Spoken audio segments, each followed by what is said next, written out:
6:30. All right, good evening, everyone. Welcome to our council meeting for the month of October. We'll ask that you not speak and turn off your cell phones while we hold the meeting, and if the councilors could, well, I guess use your cards now when you want the floor. It would now take, I now call the meeting to order. It's just We have quorum. Are there any council members that need to declare conflicts of interest for any of the items on the agenda? Okay, we are aware that there is a change to be made to the agenda. Yeah. We would like to add at 5, I apologize, 10, 11B, municipal capital borrowing board. We filed, as you remember, we filed an application and we received an answer back. I just wanted to give a briefing. We need to pass the motion. Okay, any questions or objections to modifying the agenda? Okay, it would now take a motion to adopt the modified agenda. Do I have it over?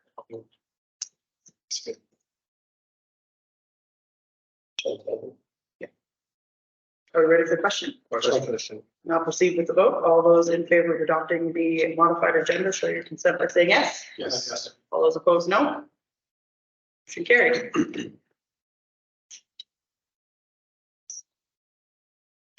Okay, we all have a copy of the minutes from the September 18th meeting. Everyone's had a chance to look at them. Any changes required to the minutes? Okay, I will now take a motion to adopt the September 18th meeting minutes. Do I have a mover? I'll second. Are you ready for the question? Question. We'll now proceed with the vote. All those in favor of adopting the September 18th minutes, show their consent by saying yes. Yes. All those opposed, no. Motion carried. Right, next up is questions from the public. Have we received any questions? No, none, no written questions.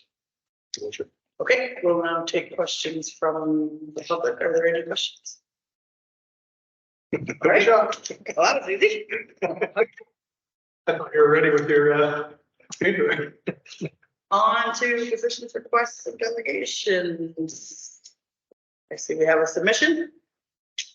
Yes, we have one request for a presentation for from Mr. Doug Warren concerning the Maple Hills food truck. So, Doug Horseman, sorry. Sorry. Mr. Horseman, have a second. Well, I guess established that my name's Doug. So I want to give you a little bit of a history on how this all came about. Last year I decided to do a food drive because the food banks were kind of struggling to get food. So we did a food drive. And it just happened, it ended up being right at election time. So we managed to raise $3,500 worth of food for the food people out on Ontario. And the reason we take it there instead of the multi-food bank is the food people out of Ontario supplies all the smaller communities that don't have enough people to support their food banks. So the food people out of Ontario, so the bigger donations were coming from a small community. Let's give it back to the small communities. So I went to see the food bank and got the food drive organized, and we had we had a good turnout of people to volunteer. So happy with what we did, and we actually had more people call to volunteer for this year, so our food drive is going to actually be bigger this year. And I just talked to her, and I got to talk to the committee, but we're gonna have our band partner here, and that's the day of their craft fair, which he said there's a lot of people come, so they're gonna put it on their web page that the food bank van will be here for donations. So, because last year this all happened in our ward because it was just local people that started, and I know Mark, we had talked about this too. So what I was wondering this year is if any of the councilors would be interested, even if they got 3 or 4 friends, on Saturday morning for 4 hours and go and collect some food. There'd be a van here to drop the stuff off. I'd like to kind of integrate all the wards into it. I'd like to, because it's Maple Hills, get more people involved, and if you get the same response that we got this year, you can post it and maybe you keep getting a bigger response. I'd love to see this grow into as big of a thing as we can make. That year, the banks are really struggling. So basically, what we do is approach the committee, let us know, so somebody hears about Maple Hills food drive and calls one of you, you'll know what it is. It's not associated with the council, but because it's got that name, I want to let you guys know where it was and what it was. And if anybody's interested in doing that, I will be going on November 9th and picking up the tubs and the collection bags and everything. If anybody wants them, just let me know how many. I'll bring them to you. And the food drive is on November the 18th. Now, if you guys want to do it earlier, more convenient, whatever, that's entirely up to the individuals. But, and the other thing I wanted to ask the committee, and you guys were talking about it, was if Maple Hills as a council was interested in donating to the food drive. So you guys, you can just let me know. I just want everybody to be on the same page, you know, what it was like, so, or what it was about. So if you guys got questions, you'd have an answer. So, anyway, thank you. Does anybody have questions for me? So the actual drive that's gonna be on the 18th. On the 18th of November, yes. So that's like the deadline, like the final day for the collection. Well, because last year I got big stuff from my house for 2 weeks. And I just kept taking it in and dropping it out at the food bank. So it ended up being, it was a little over $3,500, but I kept taking stuff in for 2 more weeks. So we did very well. They were very happy with it. They said they probably got more from that than they would from the Santa Claus parade. So it was, they were very happy, and they were very, I was in to see them today, and they were very happy to see me again. So we'll look. But if anybody's interested, just I can give you my email, and if anybody's interested, you can send me an email. Here, I'll just give you this paper. Write it down. So it's not, regular. Okay. So that was Stubby fingers. last year's development, your property and everyone dispersed out to the locations you were given. Yeah, Would that be the same plan for this Well, year, boards? I think so. Well, no, there's absolutely no reason for them to have to come to my place on Saturday morning. They can, each counselor can just, he can basically do from his house what I'm doing at mine. Everybody can meet there and you distribute the tubs or bags or whatever. And then everybody goes and does the drive, and they'd have to bring it back to the counselor, and then the counselor would bring it here and put them in the van. So each counselor, the counselors from those wards would kind of be taken and doing, like I do this ward, right, I do this ward, but then they'd have to kind of look after whatever was happening in their ward. It's just, it's unbelievable how when people volunteer. And the other thing that I forgot to tell you, what we tried to do was have a teenager in every car. So that every car had somebody to drive and had a teenager. And so teenagers were comfortable with it. We got them to go to the door and ask for the food donation. Usually the driver would go with them, but it involved the kids. And surprisingly enough, the kids that were involved in it were ecstatic and wanted to do it again next year. Like they really enjoyed it. It's basically, it's just Halloween all over again. But they're doing it for a good cause and they know. Dave? So last year was the first year that you did? Yeah. Do you have any idea of how much you collected? It was a little over $3,500 worth of food. Okay. Cause they have a big scale there and they weigh it. They have some kind of a, yeah, what they do, no, but they do it out, so a pound of food is worth, on average, is worth X.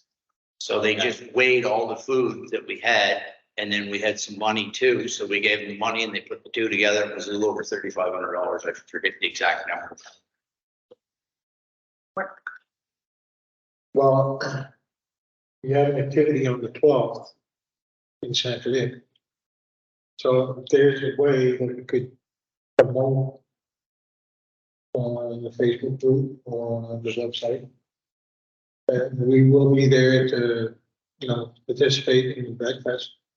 We could also collect that day. Absolutely. And if you guys wanted to collect on the 12th, I would be willing to come and pick the food up and take it to the food bank.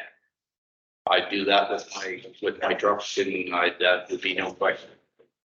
Like, I'm all in with this. Like, if anybody needs help, and that would be fantastic if you could do that, because then it does pull the other ward in and lets know what we're doing. I don't really have any way of getting that out there, so. I talked through before on this, but if you got an answer to, is there anything specific that they're requesting for food items? I don't have that yet, but I can get it for you. I intended to get that today, but the girl that was doing that, she was pretty organized with all of her family. She's out on maternity leave now. So I was dealing with the guy from out back, and it's not maybe quite as organized on the paper stuff. So, but yes, I can absolutely find out, and I'll get somebody to show me how to send an email to the whole workers as one group, because I'm not going to try and send that many emails. I'll be all day. Even if you send the information to me. Actually, okay. All right, so you can send it to me, but I'll send you an email so you have mine. yeah, perfect. And we'll look at advertising it on our Facebook page. Yeah, If there's any questions, are you okay if we provide your email address? I don't care. Okay. I don't care if it on me. Yeah, so if anybody has any questions, we'll provide your email. And Absolutely. Perfect. I don't care for that. Like I said, I committed to this, so now I'm committed to do whatever it takes. So, Any more questions? Okay, sounds good. thank you. Thank you. Right. Next up, council member reports. Let's start with Mayor Martin. As I was here for the last one. I'm going to touch on a couple topics that will most likely touch. First off, you guys mentioned it, but overall, this was a fantastic event. Ward 2 had a lot of real positive responses, good communication, a lot of residents engaged in ideas and where they thought this should go, and a lot of hope that this continues to grow into the future years. And seeing how fed the kids were, that was pretty phenomenal. So I want to say that. Secondly, on my list, and if this one's been touched, please let me know. So the owners of the Grand Ivory, Brett and Preston Fram, have entered into the 911 PADS program. I talked to Preston on this, and what this is they have purchased an AED, and with the 911 PADS program, if you call 911 and you're in cardiac arrest or someone's in cardiac arrest, they can locate the nearest AED for you. It's because with our area, we have a longer service time when it comes to ambulance to Brunswick.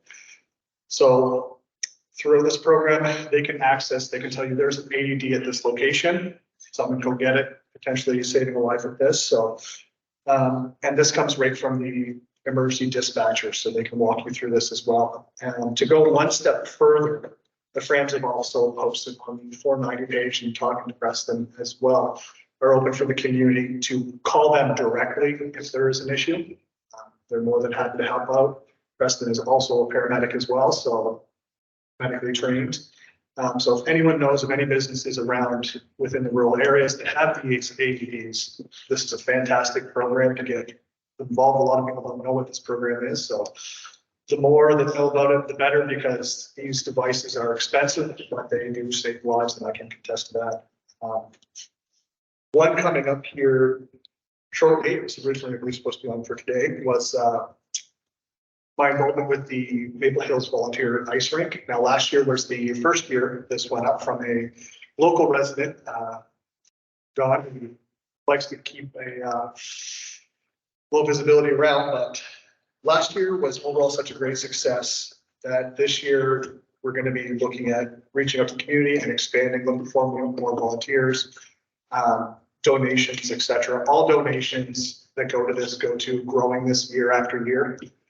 We saw very early on that the response from the community for that small little rink was phenomenal. Kids were out there learning, like, we had lights, everything was set up, 100% volunteer base, 100%, everything was donated from local members of the community and local companies. So the goal with this is to continue to grow with it. I talked about that.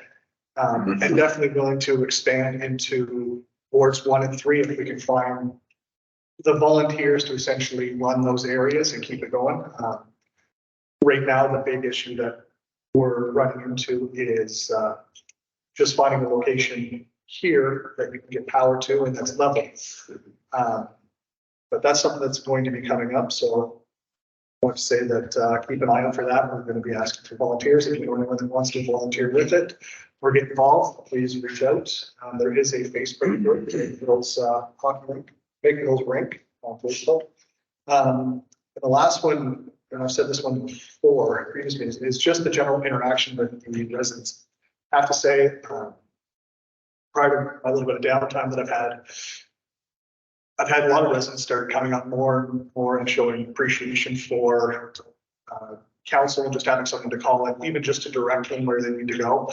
So again, I want to, give kudos to council members and staff here as well. So it's everything I'm receiving back, even if we can't answer the questions, a lot of residents are coming saying it's at least helpful to have someone to talk to them directly and where to go. So that's all I have. Thanks. Okay, next up, Councillor Esty.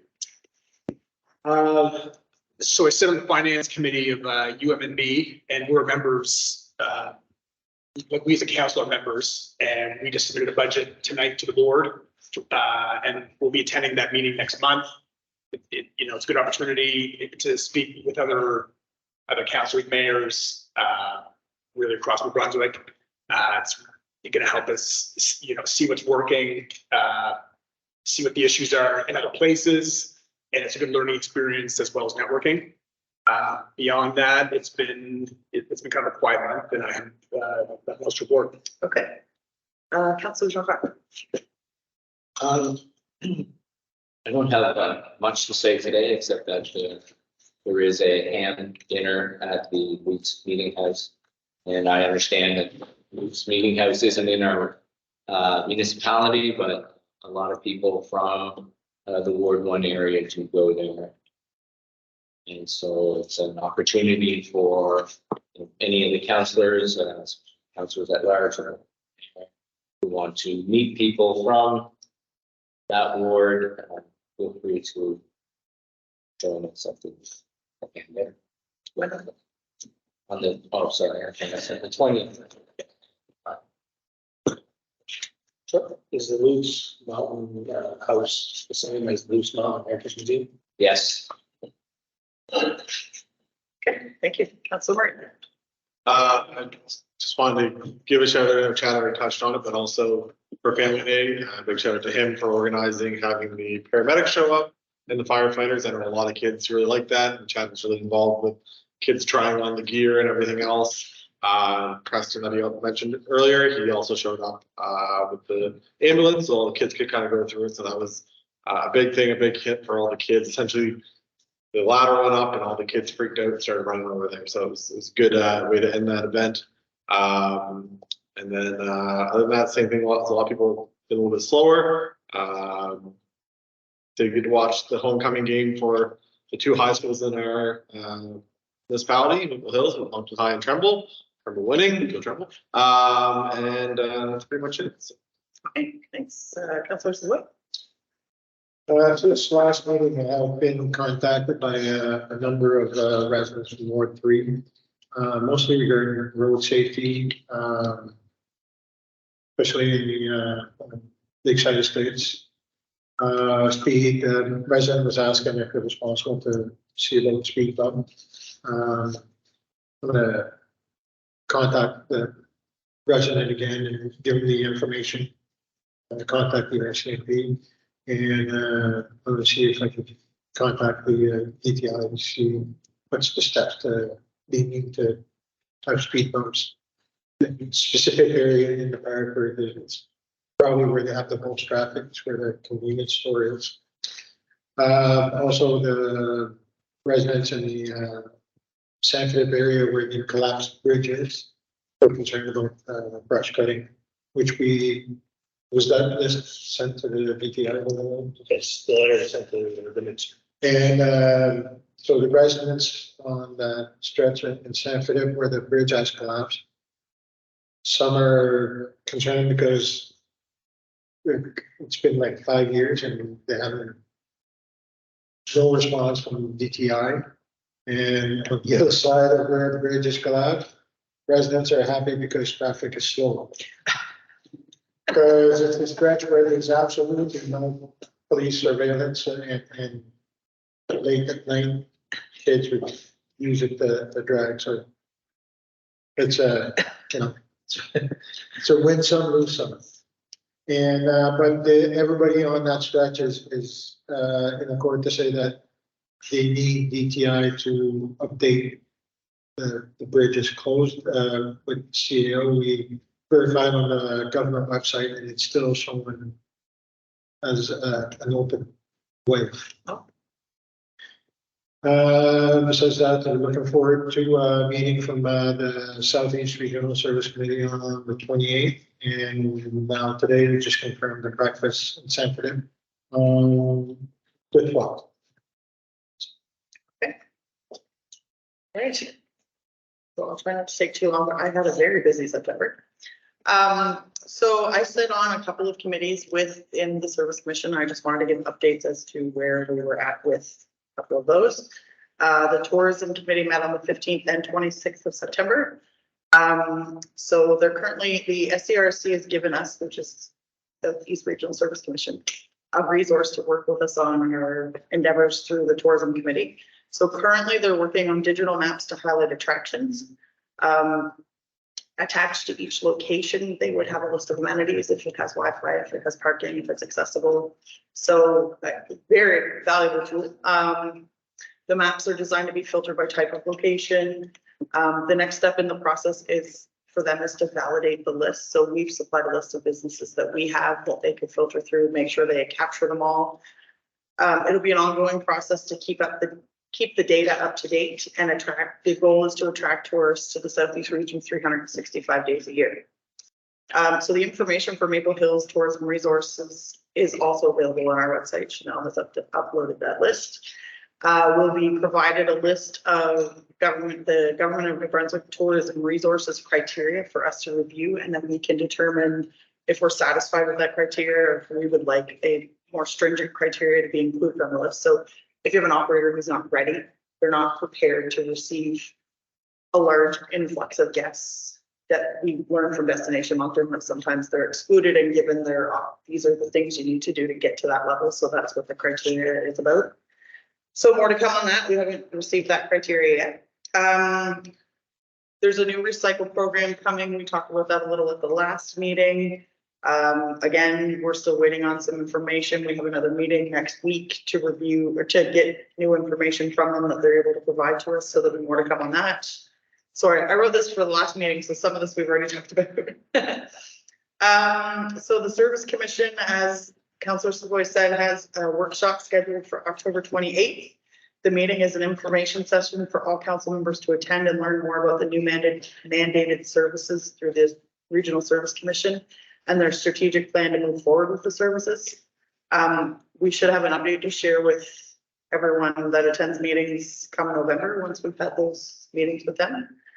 As a member of the Public Safety Committee, I was invited to attend a quarterly meeting for the Regional Emergency Action Committee on September the 20th. This meeting included RCMP, Ambulance New Brunswick, Search and Rescue, and various fire departments. There was a presentation done by Tri-County Ground Search and Rescue, and I learned, I did not know this, they are 90% self-funded. They receive very little funding from the government. It's strictly run by volunteers, and the volunteers supply their own gear for search and rescue. They're working on a plan to reach out to municipalities and offer information sessions or classes at community centers for seniors on 72-hour preparedness. So as that information becomes available, we'll share. Emergency measures is also will also be offering access to a resource map for municipalities. This will help municipalities be aware of power outages, shelters, and possibly even hazards that are reported to the emergency measures coordinator during a storm.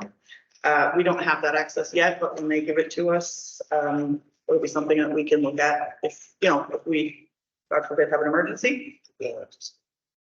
Oh, did they? Oh, okay. Apparently he's been given a lot of things. Our next public safety meeting hasn't been scheduled yet, so I don't have any more updates from the Public Safety Committee at this time. CEO Legier and I attended a meeting with the Minister of Public Safety, Chris Austin. Minister Austin shared the province's key components of a proposed crime reduction action plan in a presentation. The invitation stated, in the medium and long term, the goals for reducing the crime rate and increasing public confidence and community safety. There are more officers coming to service our area. We learned that a few weeks ago when the RCMP was here, but the minister echoed that again at the meeting. We don't have firm dates of when they will be arriving, but they are coming. There was a lot of information in the presentation, and it will be shared with us once he's completed his tour of meetings. So we'll be able to share that with you once we get it. They did acknowledge at the meeting, I was really impressed, they didn't go there and tell us everything's great and all these. They were very honest about, we have some challenges, there's some shortfalls, and we know it and we need to address them. So it was really good. Not good that they have shortfalls, but good that they acknowledged. So they indicated that we are below the national average for police to population. So they have a formula of how many officers there should be. They are working to correct it, obviously getting the new officers as part of that. They did acknowledge that the significant increase in the population in New Brunswick has made it hard to stay ahead of that. Residents keep coming and coming. But he recognized, he indicated that they're trying to be proactive and sort of plan ahead for the future. It was a good presentation and we were able to ask questions. A lot of the communities asked the same questions that we would ask. They have the same issues, petty theft, trespassing. There were police officers there, and the minister and the police officers both echoed the same thing we keep hearing. You have to report it because we need those numbers in order to be able to assess policing needs. If they're not reported, it doesn't look like you need more police officers. One thing they did share at the meeting that maybe was said before, but I didn't remember. I had a resident reach out to me that didn't want to report a crime because they did not want it to, they don't want to be implicated in sort of being the tattletale. They said in an instance like that to call Crime Stoppers because it's confidential and they won't release your name. So if anybody says to you, hey, listen, I don't want to be the one, that's the number they should call. And on October the 6th, Chanel reshared the reporting of crimes information on our Facebook page, and it's also available, I believe it's available on the website too, right? Okay. And that post is something we've added to the rotation. Okay. So it will continue. It will be every once in a while. Perfect. So sorry that was so long, but like I said, I had a busy September.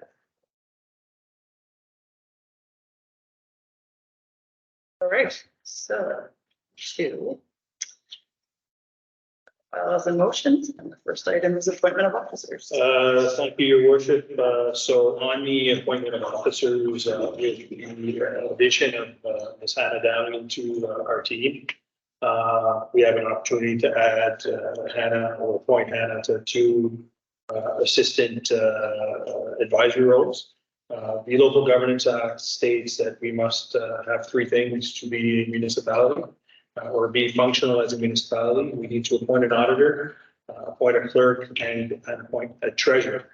I currently hold two of those three titles. In my absence, ultimately the municipality would not be able to function. And you've heard in the media recently, the municipality was put under supervision. By appointing Hannah as an assistant to the treasurer and assistant to the clerk, should ever I be absent or have a disability that would not permit me to function, the municipality can continue to function with Hannah stepping in roles. So the recommendation would be to have two resolutions. First one appointing Hannah as deputy clerk or assistant clerk, I apologize. And the second one would be to appoint Hannah as deputy treasurer. Or sorry, again, assistant treasurer. I keep calling it deputy treasurer. In that second motion, I would also like a motion to grant Hannah to have access to be a signing officer on the accounts. Currently, I am the only one that has signing authority on the administrative side. All documents, financial instruments are signed by a member of council, so usually the mayor or the deputy mayor in the absence of the mayor. On the administrative side, there's the clerk that signs or the treasurer. By appointing Hannah, I would have a second signature, which would enable me not to sign any checks that were addressed to myself for expenses of that nature. So it would create a greater track and backups should be easier. So if anybody has questions, I'm willing to answer, but we would need to pass those two motions to move forward with the assistant clerk and assistant treasurer. So do we have any questions? Once her probation is over, would we have to readopt the motion? Yes, because if Miss Hannah Downey is the employee that I've seen so far, the intent would be to eventually appoint her as a treasurer, meaning that would no longer fall under me. Meaning that I would then be appointed assistant treasurer under the act, and but she would maintain the assistant clerk. We wouldn't have to redo another one on that instance. But if we ever appointed her as treasurer, we'd have to pass a motion appointing her, because that is a resolution of council. Okay, any other questions? Okay. So there's two motions in your packages Okay, so. sorry. You give the guy with one eye the chance to read. Sorry. I'll test it out. Where section 74(2) of Local Governance Act states the assistant clerk has all the powers and duties of the clerk in his or her absence. Be it resolved that Hannah Downey be appointed assistant clerk for Maple Hills Rural Community. It would now take a mover to adopt the motion. Move. Well, technically, he's. Oh, so I'm sorry. It's like- He's moving. Sorry. So the second. Yeah. Yeah. No, that's okay. Are there any councilors that need to speak on this motion further? Yeah, I've seen that. Okay, are we ready for the question? We'll now proceed with the vote. All those in favor of passing the motion to appoint Hannah Downey as assistant clerk, show the consent by saying yes. All those opposed, no. Motion carried.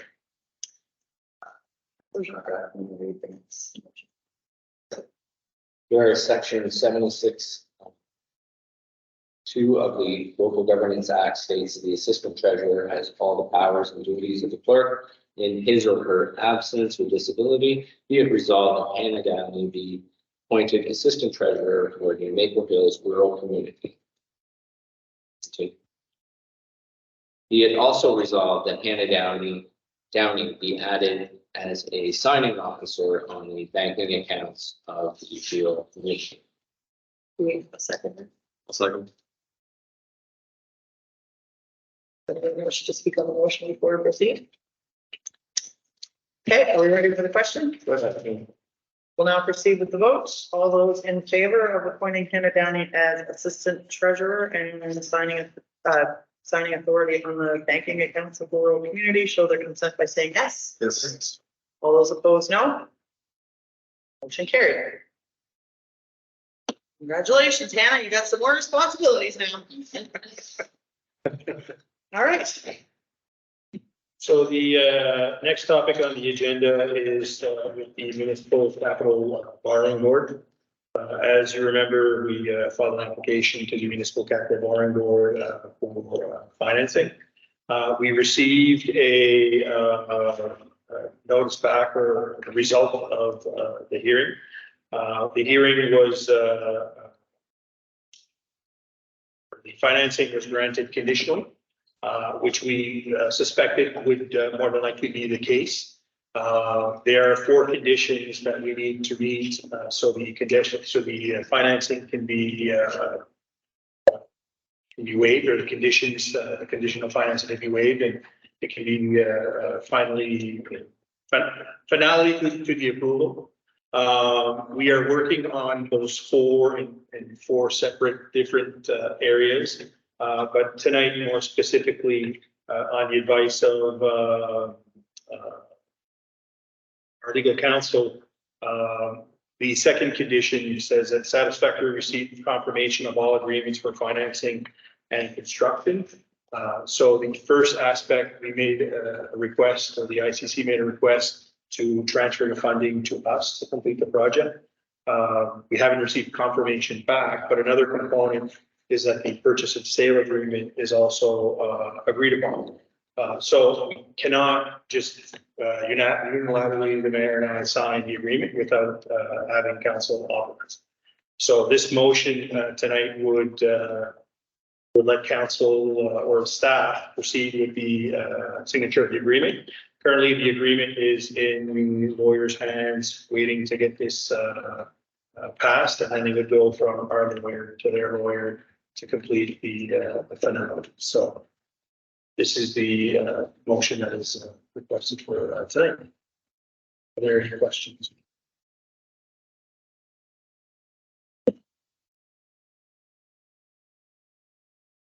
If there are no questions. Well, I see they're reading it, so I'm just. Oh, sorry. No, I'm just ready to make sure that's. Right, Councilor Martin? Not so much a question, but, see, would you just give a general, what this is for the recording and people in the audience? So essentially, we filed an application for funding to complete the new building. This motion is required to complete one of the requirements to transfer the property to us once the purchase and sale agreement is executed. Once the purchase and sale agreement is executed, we can then proceed with different lease agreements with the ICC and TH Sports. So again, this is to kind of finalize or council to okay the legal document that's required to make that transfer. So basically, we've moved to take on the debt to acquire the property That's in the correct. building, and now we just need to be allowed to sign and say that we are actually doing this. Any other questions? Okay. Eric, Councilor Murray, could you read the motion? Whereas on July 25th, 2023, council directed the CEO to prepare and execute a memorandum of understanding between Maple Hills Irishtown Community Center, Inc. and TH Sports Group, Inc. The MOU. Whereas the MOU was signed on August 22nd, 2023. Whereas the MOU provides that Irishtown Community Center, Inc. wishes to transfer to Maple Hills the property situated at 2603 Route 115, Irishtown, the property for the completion of the multi-purpose community building. Whereas council has applied to the Municipal Capital Borrowing Board, MCBB, to borrow an amount not exceeding $2.5 million, complete the construction of a multi-purpose community building. And whereas council has received conditional approval from the MCBB on the application for funding, be it resolved the council approves the signed MOU. Be it resolved further that council approve the purchase and sale agreement for the property in a form substantially similar to the draft provided to council. And be it further resolved that the CEO is authorized to make such amendments to the purchase and sale agreement, which may be required in order to conclude transaction as per the terms of the MOU. Does anyone wish to speak on the motion before we proceed? Oh, sorry, I'm sorry. Do I have a seconder? I'll second.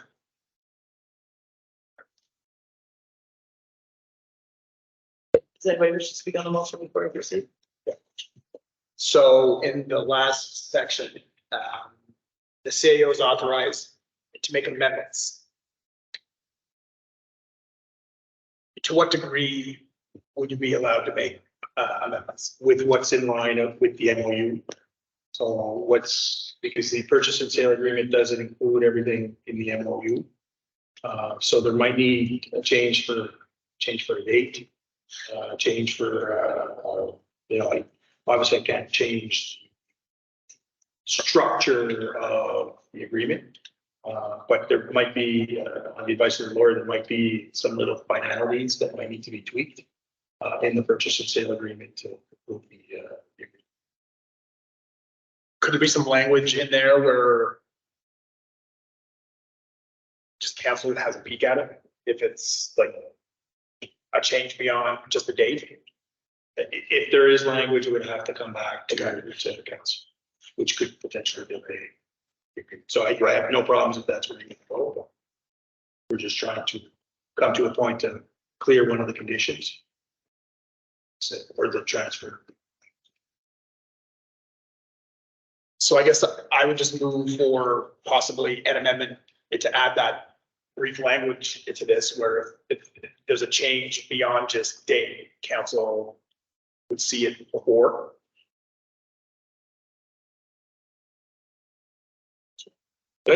So right now, there's technically, there's a motion on the floor. He's proposing to make an amendment and we need to be seconded. That's for procedure. Then that would be debated before going back to the original motion. But we can do that right now. Yeah. Okay, so Councilor John Gross seconds. So I guess give us, what do you want him to add so that we can, The CEO is authorized to make any such amendments to personal agreement.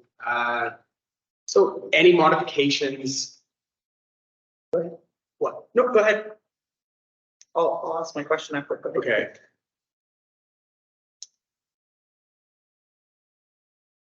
Like any modifications that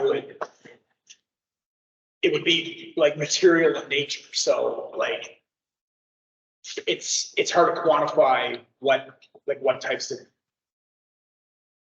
like what type of things could come up, but it's really just a sense of materiality. Like obviously the borrowing limit can't change. So if there's any legal essence to what's changing, if there's anything really changing with the legal, because the borrowing amount is probably fixed. So if there's any change to the legality or any type of risk to the municipality stemming from any change, I think without, speaking as legal counsel, I think that would probably be sufficient. So what if we were to amend it to say that any amendments made to this purchase and sale agreement, council will be issued a draft copy and have 24 hours to get approval? Again, that would not be permissible per se, because we would be taking, council would then need to make a decision outside of a council meeting session. Council is only obligated or can only make a decision at a council meeting, so that we cannot supersede or we cannot change the act to make a decision in a different fashion. Again, I know that when I got the language from the lawyer, when he sent it to me, I kind of felt that, council might have questions on that. I inquired as to why it was there, and he said, substantially the purchase and sale agreement is, the essence is there. The MOU is the essence, basically. The MOU is the essence. So, once it goes back to the ICC lawyers, they might want to modify, because our lawyers acting on our behalf, their lawyer might need to modify. That might not substantially change the essence of the MOU, but might change some language in the purchase and sale agreement. So, that's why he felt that we needed some flexibility to be able to act, quicker, and have that language added. If the concern is in regards to what financially would be tied to the municipalities, can we in the verbiage say, you know, CAO is authorized to make such amendments so long as there's no financial repercussions? The borrowing limit's fixed. So the only thing I'm worried about is potentially language changing that would present more risk to the municipality in terms of there's other conditions, like I don't know what all those conditions are. If there's like an environmental assessment and we're on the hook, you mean like there's things that can come up which may change, cost indirectly. So it's not about the amount, it's about the risk of the transfer of assets and subsequent, issues that may come up, which so to me, it's not really the money limit because that is fixed. It's the other legal issues that can arise as you go through it. So if our lawyer is reviewing it, you're concerned that he wouldn't protect our, for lack of a better term, our butts from that type of thing? Well, I can't comment on that, presumably not, but, Okay, so, like, I mean, I guess I get that you guys want to see it if there's a change, I understand, but we can't hold this up for 3 months because we are gonna meet and we don't like it, so now next month we'll have to look at it again, so are we gonna have a special meeting if we need to review any changes that are made? That is a risk. Like, we can't, right? I'm good, I'm just making sure everybody's on the same page that it's okay to change the language, but I think we should probably be prepared to have a special meeting and not hold this purchase and sale agreement up because we only meet once a month, that we can pass a motion. I'm not sure whose was up first, I think. Chad. Okay, go ahead, Councilor. Sorry, I forgot to turn the nameplates around apparently. Actually, you bring up this special meeting. If that wording was put in there that Councilor Est is looking for, could we not just hold a special meeting that's based on that criteria, have it done quick so it doesn't hold things up? If those instances come up, like you said, we're not concerned that environmental anything comes back, as soon as we find out about the offices, find out about call a special meeting. Hey, I'm good with it. I just want to make sure we're all on the same page, that we can't just have this, if there's a change, we have to have a special meeting. We can't, so I think, Mark, you might start out next. That's it. Oh, sorry, I thought we were finished. And if that's the case, we're worried about it holding things up with everything, maybe we can set a very specific threshold, like it has to meet a certain criteria, like if it's changing purchasing windows for whether X amount, not a big deal because the budget, the number is fixed on it. But anything substantial that would come back towards the municipality. Some versus. Councilor C, or I thought you had a card over here. Okay, Councilor Schomburg. Could we already approve the MOU? It will be approved with this motion. Okay, so we've never seen it before? Yeah, it was presented to you guys on the 20th. In the day, Yes, I think you were absent. yeah, that's all. Did you have your card over here? Yeah, I was just gonna say like you could say, I guess this is honestly where I do this most days for like purchase and sales and stuff. With amendments, you could, I guess, amendment can be anything, I guess, but you could almost have it instead of adding additional things, like if you have to adjust dates and make amendments to things that are already in the MOU, that'd be different, but like for example, like environmental test or something that'd be changing the contract and you'd be adding something, right? So it's the amendment, and obviously you can always have like an amendment to things already in the purchase and sale agreement, for lack of a better term. And in theory, the motion talks about the last portion, that it could prove the traction as per the terms of the MOU.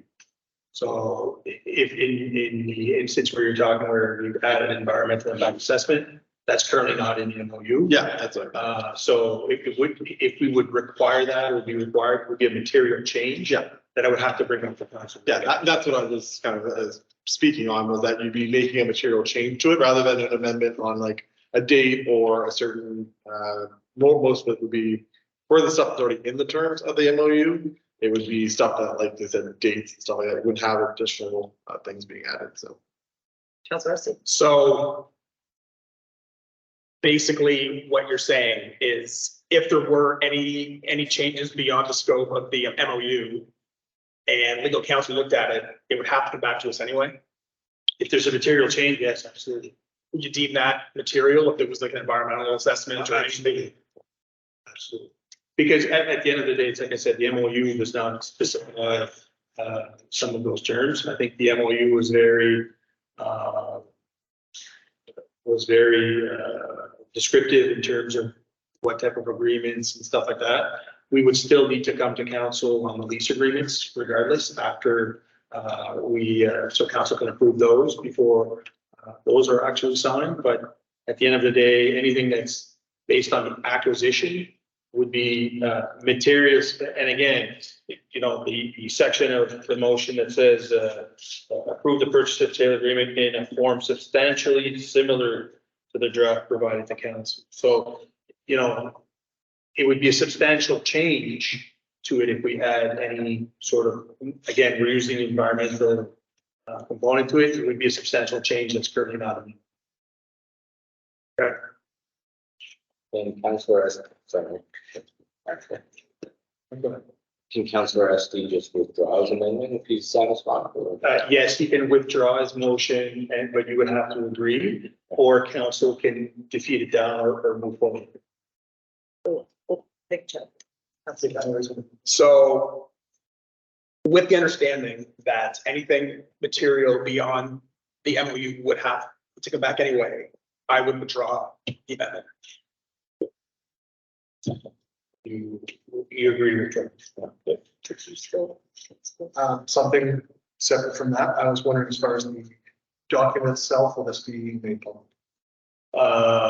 It is a document that would potentially be part of a, to answer your question directly, yes. It's not something we're going to release right away, obviously, but, or we would put on a website, but it would be potentially something that could be acquired through the right information. So obviously, if someone asks for it, we'll more than likely not have it go through the process, because it's a pretty lengthy process. So we always try to, when we have requests from residents, we always try to treat them outside of that process. Anybody else? Okay. So we're back on the original Right. motion made from Councilor. Seconded by Councilor Sutton. All right, so are we now ready for the question? We will now proceed with the vote. All those in favor can show their consent by saying yes. Yes. All those opposed, no. Motion carried. You have any unfinished business? Actually, I was mistaken in my statements. It was actually the 21st. The hand dinner? Yes, thank you. Okay, all right. All right, It's not a question after, but just clarification on the result of the hearing. Yes. Why was it separated? Yeah. Ultimately, because part of the building has a recreation component to it. When we filed our application, they said just put it in all under general government. So they've separated. It doesn't mean anything. The funds will be dispersed in the same manner. It's just when we budget in the budget for it in the budget, there's a section we cannot put it in the general government for expenses. Part of it will be in the cultural, recreational and culture section. But in the end, when. It's the same. Finalize the budget, it's still just the one payment. Okay. Yeah, at the end of the day, it'll be the same amount on the bottom. It's gonna be in two separate categories. Okay. So we finished all the items on the agenda. It would now take a motion to adjourn the meeting.